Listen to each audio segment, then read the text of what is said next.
Hello అండి. ఇవాళ నేను మీకు 30th మార్చ్ 2022కి సంబంధించిన కరెంట్ అఫైర్స్ మీతో డిస్కస్ చేయబోతున్నాను. Let's start our class. Our first current affair is IAF unveils fleet card fuel on move new initiative for refueling. IAF అంటే Indian air force. Indian air force ఏం చేసిందంటే ఒక కొత్త initiative start చేసిందనమాట. ఒక joint venture అనుకోవచ్చు. ఎవరితో అంటే Indian Oil Corporation limited. Indian Oil Corporation limited. The Indian Air Force has unveiled a new initiative with the Indian Oil Corporation Limited. Under it, IAF ante Indian Air Force convoys will be refueled at fuel stations of the state-run energy major. అంటే Indian air force యొక్క కాన్వాయ్స్ ఏవైతే ఉంటాయో అవి ఏదైనా సరే Indian Oil Corporation limited యొక్క ఏదైనా సరే స్టేషన్లోని రీఫ్యూయల్ అనేది చేసుకోవచ్చు. ఏదైనా ఒక ఫ్యూయల్ స్టేషన్లో ఐఏఎఫ్ తాలూకా కాన్వాయ్స్ అనేవి రీఫ్యూయల్ చేసుకోవచ్చు అని చెప్పేసి ఒక ఒప్పందం అనేది రెండు కూడా కుదుర్చుకోవడం జరిగిందనమాట. ఎవరెవరి మధ్యలో? Indian air Force and Indian Oil Corporation Limited. As per the defence ministry, fleet card అనే ఒక card fuel on move has been rolled out to facilitate the refuelling of convoys belonging to the Indian air Force. So, under the existing system, the Indian Air Force procures fuel from various agencies and then distributes it within the Air Force establishment. So, ప్రస్తుతం వరకు అయితే Indian air force ఏం చేస్తుందంటే various agencies ద్వారా fuel అనేది procure చేసి అది ఏంటంటే ఎయిర్ ఫోర్స్ ఎస్టాబ్లిష్మెంట్కి డిస్ట్రిబ్యూట్ చేస్తుందన్నమాట. ఇప్పుడు ఈ ఫ్లీట్ కార్డ్ ద్వారా ఏంటంటే ఎక్కడైనా సరే ఈ ఇండియన్ ఆయిల్ కార్పొరేషన్ తాలూకా నెట్వర్క్ ఎక్కడైతే ఉందో అక్కడ రీఫ్యూయల్ అనేది ఈ కార్డు ద్వారా చేసేసుకోవచ్చు అనమాట. So the availability of fleet card will permit the convoy to refuel at any IOCL fuel station and thus increasing the pace of movement and reducing the lead time for readiness at operational location across the nation. So అంటే ఆ face of moment increase చేయడానికి, అంటే ఎక్కడ కూడా fuel లేదని ఆగిపోకుండా Indian Oil Corporation limited యొక్క సంస్థ ఎక్కడున్నా సరే అక్కడికి వెళ్ళి ఫ్యూయల్ అనేది ఫిల్ చేసుకునే అవకాశాన్ని ఇండియన్ ఎయిర్ ఫోర్స్కి కలిగించడం జరిగిందనమాట. Moving on to the next news. Indian army receives Sako TRG-42 rifles.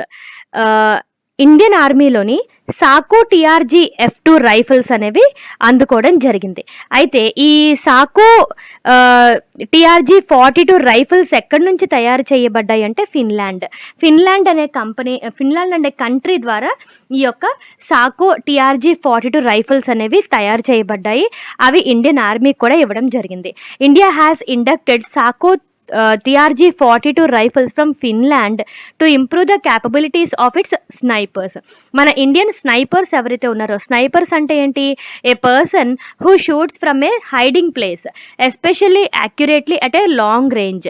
అంటే లాంగ్ రేంజ్ ఉన్నా కూడా యాక్యురేట్గా షూట్ చేసే క్యాపబుల్ ఉన్న పర్సన్ని స్నైపర్ అంటారనమాట. సో అలాగా ఇండియన్ స్నైపర్స్ ఎవరైతే ఉంటారో వాళ్ళకి ఈ యొక్క తుపాకీ అనేది అందజేయడం జరిగిందనమాట.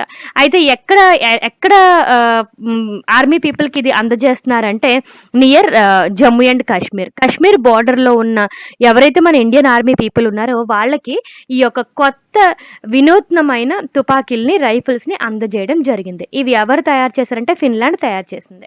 Moving on to the next news. Piyush Goyal inaugurates Indian jewellery exposition centre building in Dubai. ఇది చాలా ప్రెస్టీజియస్ ఇష్యూ అండి. సో దుబాయ్లోని ఇండియన్ జ్యువెలరీ ఎక్స్పోజిషన్ సెంటర్ని ఇనాగ్రేట్ చేశారు. ఎవరు? Piyush Goyal. Union ministry of commerce and industry Piyush Goyal has inaugurated the Indian Jewelry Exposition Center building in Dubai, UAE during his visit to Dubai to participate in the Indian Pavilion at Dubai Expo 2020. అయితే Indian jewellery యొక్క ఏవైతే వినూత్నమైన designs ఉంటాయో ఇవన్నీ కూడా దుబాయ్లోని ఒక centre పెట్టి అందులోని షోకి పెట్టినట్టుగా ఈ యొక్క సెంటర్ అనేది బిల్డ్ చేయడం జరిగిందనమాట. IJEX will be a one-stop destination for the world. మొత్తం వరల్డ్కే అదొక వన్ స్టాప్ డెస్టినేషన్ అనమాట టు సోర్స్ ఇండియన్ జ్యువెలరీ. అంటే ఇండియన్ జ్యువెలరీ యొక్క గొప్పతనాన్ని, అక్కడ ఉన్న వెరైటీస్ని చూపించడానికి వరల్డ్లోనే అదొక వన్ స్టాప్ డెస్టినేషన్గా చెప్పుకోవచ్చు. అది ఎక్కడ రీసెంట్గా స్టార్ట్ చేశారంటే దుబాయ్లో స్టార్ట్ చేశారనమాట. మన ఇండియన్ జ్యువెలరీకి సంబంధించిన అన్ని వెరైటీస్ కూడా అక్కడ జెమ్స్ కానివ్వండి, ఏవైనా జ్యువెలరీస్ అంతా కూడా ఆ యొక్క ప్లేస్లోని మనకి ఎగ్జిబిషన్ లాగా చూడొచ్చు, కొనొచ్చు. So thereby increasing the అంటే సేల్ ఏవైతే ఉందో అది ఇంక్రీజ్ చేసుకోవచ్చు. అలాగే ఎక్స్పోర్ట్ టార్గెట్ కూడా యాన్యువల్గా ఇంక్రీజ్ చేసుకోవడానికి ఈ యొక్క ఇనిషియేటివ్ అనేది ఉపయోగపడుతుంది. Moving on to the next news. Museum of all farmer prime ministers of India inaugurates soon. So museum for all prime ministers అంటే ఇప్పటి వరకు మన ఇండియాలో ఉన్న 14 ప్రైమ్ మినిస్టర్స్ ఎవరైతే ఉన్నారో వాళ్ళ యొక్క మ్యూజియం అనేది ఇనాగ్రేట్ చేయబడుతుంది. ఎక్కడ అంటే ఢిల్లీలో అనమాట. So A museum of all farmer prime ministers ప్రధానమంత్రి సంగ్రహాలయ.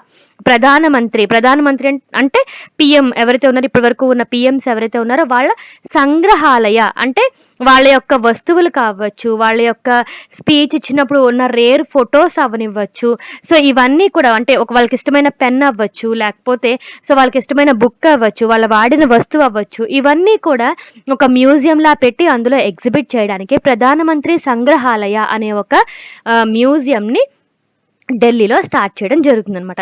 ఇది ఒక 270 crore project will be inaugurated on April 14, 2022. April 14th నాడు ఈ యొక్క మ్యూజియం అనేది ఇనాగ్రేట్ చేయబడుతుంది. So the museum will show life times and contribution of all prime ministers of India so far except Jawaharlal Nehru garu. Jawaharlal Nehru గారి ఆయన కలెక్షన్స్ తప్ప మిగతా అవన్నీ అక్కడ ఉన్నాయన్నమాట. ఎందుకు జవహర్లాల్ నెహ్రూ గారి కలెక్షన్స్ అక్కడ లేవు అంటే ఆయనకు సపరేట్ మ్యూజియం ఉంది, నెహ్రూ మ్యూజియం అని. అది ఎస్పెషల్లీ అతను ఉన్న రెసిడెన్సీ కావడం విశేషం అనమాట. ఆయన రెసిడెన్స్లోనే ఆయన మ్యూజియం అనేది చేయడం ఉంచారు ఆల్రెడీ. సో అతను కాకుండా మిగతా ప్రైమ్ మినిస్టర్స్ ఎవరైతే ఉన్నారో వాళ్ళ యొక్క కంప్లీట్గా వాళ్ళ యొక్క లైఫ్ టైమ్స్ అచీవ్మెంట్స్ అవని, వాళ్ళకి ఇష్టమైన వస్తువులు అవని, అవన్నీ కూడా పొందుపరిచే ఒక మ్యూజియంని రీసెంట్గా తీన్ మూర్తి ఎస్టేట్ ఇన్ ఢిల్లీలో ఇనాగ్రేట్ చేయబోతున్నారు. Moving on to the next news. Ritu Khanduri Bhushan Uttarakhand legislative assemblies first women speaker. రీసెంట్గా ఉత్తరాఖండ్లో ఎలక్షన్స్ అయ్యాయి, అది అందరికీ తెలిసిన విషయమే. సో అలాంటి ఉత్తరాఖండ్లో కూడా బీజేపీ అనేది విన్ అవ్వడం జరిగింది. సో ఇప్పుడు అలాంటి ఉత్తరాఖండ్కి లెజిస్లేటివ్ అసెంబ్లీకి ఫస్ట్ ఉమెన్ స్పీకర్గా రీతూ కందారి భూషణ్ గారు ఎన్నికవడం జరిగింది. Ritu Kandari Bhushan on Saturday elected as a speaker of Uttarakhand legislative assembly, daughter of former Uttarakhand chief minister major general Bhuvan Chandra Khanduri. So ఈమె ఎవరు అంటే former chief minister of Uttarakhand Bhuvan Chandra Khanduri గారి డాటర్ అనమాట. Ritu Khanduri Bhushan is now become the first women speaker of the state assembly. అంటే ఉత్తరాఖండ్ చరిత్రలోనే first women స్పీకర్గా రీతూ కందూరి భూషణ్ గారు ఎన్నికవడం జరిగింది. Moving on to the next news. FedEx appoints India-born Raj Subrahmanyam as new CEO. FedEx అనేది ఏంటంటే ఒక కొరియర్ సర్వీస్ అనమాట. ఒక కొరియర్ సర్వీస్, చాలా వరల్డ్లోనే ఫేమస్ కొరియర్ సర్వీస్ అని చెప్పొచ్చు. The world's largest express transportation company అంటే ఒక కొరియర్ సర్వీస్ కంపెనీ ఫెడెక్స్ అనమాట. వరల్డ్లోనే లార్జెస్ట్ కంపెనీ అది. FedEx has announced that its new chief executive will be an Indian American Raj Subrahmanyam. ఒక ఇండియన్ ఆరిజిన్ వ్యక్తిని ఒక CEO గా నియమించడం జరిగింది ఫెడెక్స్కి. ఆయన నేమ్ ఏంటంటే Raj Subrahmanyam. Moving on to the next news. IFS officer Renu Singh appointed forest research institute director. So, Dr. Renu Singh has been appointed by the Ministry of Environment, Forest and Climate Change as the new director of Forest Research Institute in Dehradun. So, Forest Research Institute కొత్త డైరెక్టర్గా Indian forest service officer Renu Singh గారు appoint అవ్వడం జరిగిందనమాట. So this is the news you have to remember for the examination point of view purpose. Forest research ఇన్స్టిట్యూట్కి new డైరెక్టర్గా ఎవరు appoint అయ్యారంటే IFS officer Renu Singh. Moving on to the next news. India and WHO, World Health Organization, have agreed to establish a global traditional medicine center in Jamnagar. So ఒక ఏం చెప్తున్నారు, global traditional medicine center. అంటే traditional మెడిసిన్‌కి ఒక center అన్నమాట. Like ఆ traditional medicine అనేది ఆయుర్వేద అవ్వనివ్వచ్చు, యునానీ అవ్వనివ్వచ్చు, హోమియోపతి అవ్వనివ్వచ్చు. సో అలాంటి ఒక ట్రెడిషనల్ మెడిసిన్ సెంటర్‌ని జామ్నగర్‌లోని ఓపెన్ చేయడానికి India and WHO has agreed అనమాట. World health organization and the government of India signed a memorandum of understanding to create the global centre for traditional medicine in Gujarat. Jamnagar ఎక్కడుందంటే గుజరాత్లో ఉంది. According to the WHO statement, the on site opening of the new WHO global centre for traditional medicine in Jamnagar, Gujarat, India will takes place on April 21st, 2022. Moving on to the next news. ICRA cuts India's GDP growth forecast in financial year 2023 to 7.2%. So ఇప్పుడు rating సంస్థలు ఏవైతే GDP forecast చేస్తున్నాయో అవన్నీ కూడా ఆ రేటింగ్ని తగ్గించడం జరిగింది. GDP ఫోర్కాస్ట్ని తగ్గించడం జరిగింది. ఎందుకంటే ప్రజెంట్ రష్యా యుక్రెయిన్ వార్ల వల్ల చాలా వరకు శాంక్షన్స్ విధించిన కారణంగా ఇప్పటికే మనం వస్తువులని రేట్లు పెరిగిపోతున్నాయి. అది మనం చూస్తున్నాం. ఆయిల్ అవనివ్వండి, నిత్యావసర వస్తువులు అవనివ్వండి, 1 by 1 ధరలు పెరిగిపోతున్నాయి. అలాగే జీడిపి గ్రోత్ కూడా తగ్గిపోతుంది అని చెప్పేసి చెప్పడం జరిగింది. ICRA అనే రేటింగ్ సంస్థ Indian GDP growth forecast financial year 7.2%గా చెప్పడం జరిగిందనమాట. దేనికి అంటే because of Russia Ukraine conflict as well as higher prices of fuels and edible oils denting demand due to the squeezed household incomes. So income తగ్గిపోవడం వల్ల, వీటికి demand పెరిగిపోవడం వల్ల జీడిపి ఫోర్కాస్ట్ కూడా తగ్గిపోయింది అని చెప్పేసి చెప్పడం జరిగింది. As per ICRA cuts India GDP growth forecast 7.2%. ఇవన్నీ ఒక దగ్గర రాసుకోండి. రేపొద్దున ఎగ్జామ్లో మీకు జీడిపి ఫోర్కాస్ట్, గ్రోత్ ఫోర్కాస్ట్ గురించి ఒక క్వశ్చన్ అడిగే అవకాశం ఉంటుంది. సో అప్పుడు మీరు ఇవన్నీ ఒక దగ్గర రాసుకుని చదివితే మీకు ఈజీ అయిపోతుంది అనమాట. Moving on to the next news. Max Life Insurance teamed with PhonePe to provide consumers with financial security. So max life insurance అలాగే ఫోన్పే రెండు కూడా ఇప్పుడు ఒక అండర్స్టాండింగ్కి వచ్చాయన్నమాట. To provide consumers with financial security. ఎవరైతే ఫోన్పే కన్జ్యూమర్స్ ఉన్నారో వాళ్ళ యొక్క ఫైనాన్షియల్ సెక్యూరిటీ కోసం మ్యాక్స్ లైఫ్ ఇన్సూరెన్స్ అనేది దాంతో టైఅప్ అవ్వడం జరిగిందనమాట. So max life insurance company announced the death of maths life smart secures plus plan via PhonePe app, A non-linked, non-participating individual pure risk premium life insurance plan aimed at digitally saving customers. So customers can choose a sum assured of up to 10 crore rupees and have their policies renewed through its PhonePe app. So max life insurance యొక్క policies ఏవైతే ఉన్నాయో అవన్నీ కూడా PhonePe app ద్వారా renewal చేసే అవకాశాన్ని కూడా max life insurance PhonePe కస్టమర్స్కి అందించడం జరిగింది. Moving on to the next news. President Kovind confers National Water Awards 2022. The President of India, Ramnath Kovind, has presented third National Water Awards in New Delhi. National Water Awards is given for the exemplary work in the field of water source management. Water source మేనేజ్మెంట్లో చేసిన అపూర్వమైన వర్క్కి గుర్తుగా ఈ యొక్క national water award అనేది ఇవ్వడం జరుగుతుంది. The first national water award was launched in 2018 by Jal Shakti ministry. A total of 57 National Water Awards for 2022 have been conferred to states, organizations and others in 11 different categories. అయితే ఈ అవార్డ్స్లో Uttar Pradesh has been awarded the first prize, followed by Rajasthan and Tamil Nadu. Best water resource management చేసిన స్టేట్గా ఉత్తరప్రదేశ్ అనేది award తీసుకోవడం జరిగింది, followed by Rajasthan as well as Tamil Nadu. Moving on to the next news. Canada reaches Football World Cup for first time since 1986. Canada has qualified for the Qatar 2022 Football World Cup for the first time in 36 years after thoroughly beating Jamaica in Toronto. So Jamaica-ni beat చేసి Canada 36 years తర్వాత first time Qatar 2022 football world కప్ని గెలుచుకోవడం జరిగింది.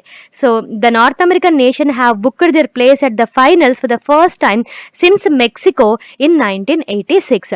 So ఇది చాలా సంవత్సరాల తర్వాత జరిగిన విక్టరీ కాబట్టి దీని గురించి మనకి ఎగ్జామ్లో అడిగే అవకాశం ఉంటుంది. So Canada reaches football world cup for the first time since 1986 అని చెప్పేసి గుర్తుపెట్టుకోండి. ఏ ఫుట్బాల్ వరల్డ్ కప్ అంటే కటార్ 2022 ఫుట్బాల్ వరల్డ్ కప్ గెలుచుకుంది ఎవరు అంటే కెనడా. ఎవరిని డిఫీట్ చేసి అంటే Jamaica. Moving on to the next news. Interesting news అండి. Hurun global under 40 self made billionaires 2022. So Hurun అనే సంస్థ, రేటింగ్ సంస్థ, అండర్ 40 అంటే 40 ఇయర్స్ లోపు ఉన్న సెల్ఫ్ మేడ్ బిలియనర్స్ అంటే వాళ్ళంతటి వాళ్ళుగా ఎదిగిన బిలియనియర్స్ లిస్ట్ అనేది ఒకటి ప్రిపేర్ చేసింది అనమాట. సెల్ఫ్ మేడ్ బిలియనియర్స్ అంటే పెద్దవాళ్ళ ఆస్తుల్లో కాకుండా వాళ్ళ ఓన్గా వాళ్ళు బిలియనియర్స్ అయిన వాళ్ళ యొక్క జాబితాలని హురున్ అనే సంస్థ తీయగా ఇండియాకి అందులో 4th ప్లేస్ వచ్చిందనమాట. Hurun research institute has released Hurun global 40 అనమాట, 40 ఇయర్స్ లోప్ అనమాట, and under self made billionaires 2022 which ranks the self made billionaires in the world aged 40 years and under. The Hurun Report 2022 list 87 self-made billionaires in the world aged 40. 87 self-made billionaires ఉన్నారంట 40 years లోపు వాళ్ళు వరల్డ్లో, under which is up to 8 from the last year. అయితే USA అనేది first ప్లేస్లో ఉందంట with more number of 37 self made billionaires. China is in second place with 25 billionaires, followed by UK 8 billionaires, and India had 6 billionaires which is in 4th place. అలాగే Sweden has 3 billionaires respectively in the top 5. So ఇండియాలోని 6 billionaires ఉన్నారు under 40. So they are self made billionaires అనమాట. So ఇండియాకి 4th place వచ్చింది with 6 self made billionaires according to Hurun global under 40 self made billionaires 2022 report. Moving on to the next news. Book titled Spurti Pradata Sri Somaya, authored by K. Shyam Prasad. Vice President M. Venkaiah Naidu released the book titled Spurti Pradata Sri Somaya, authored by the Shyam Prasad. The book is based on the life story of late Sri Somipalli Somaya, a social worker from the Andhra Pradesh. He inspired youth to dedicate their lives to social welfare. Somapalli Somaya was born on 1927 in Paramilli village of Prakasham district. అతని entire life కూడా ఈ social welfare కోసం ఉపయోగించిన అతని యొక్క జీవిత చరిత్రని స్ఫూర్తి ప్రదాత శ్రీ సోమయ్యగా బుక్ అనేది రాయడం జరిగింది. ఎవరు రాశారంటే కే శ్యామ్ ప్రసాద్ గారు. Moving on to the next news. Last but not the least for today, Niti Aayog and FAO launch book titled Indian Agriculture Towards 2030. Union Ministry of Agriculture and Farmer Welfare Narendra Singh Tomar has released the book titled Indian Agriculture Towards 2030, Pathways for Enhancing Farmers' Income, Nutritional Security and Sustainable Food and Farm Systems at an event organized by the Niti Aayog and Food and Agriculture Organization of the United States. Indian Agriculture Towards 2030 captures the outcomes of the deliberative process of national dialogue by Niti Aayog and the Ministry of Agriculture and Farmers. So agriculture towards 2030 అనే బుక్ని ఎవరు launch చేశారు అనేసి అంటే NITI Aayog and Food and Agriculture Organization రెండు సంస్థలు కలిసి ఒక బుక్ అనేది లాంచ్ చేయడం జరిగింది. ఇండియన్ అగ్రికల్చర్ టువర్డ్స్ 2030 ఎవరి చేతుల మీదుగా అంటే our union minister of agriculture and farmer welfare Narendra Singh Tomar గారు. So this is about 30th March 2022 current affairs. Hope you like it. Thank you.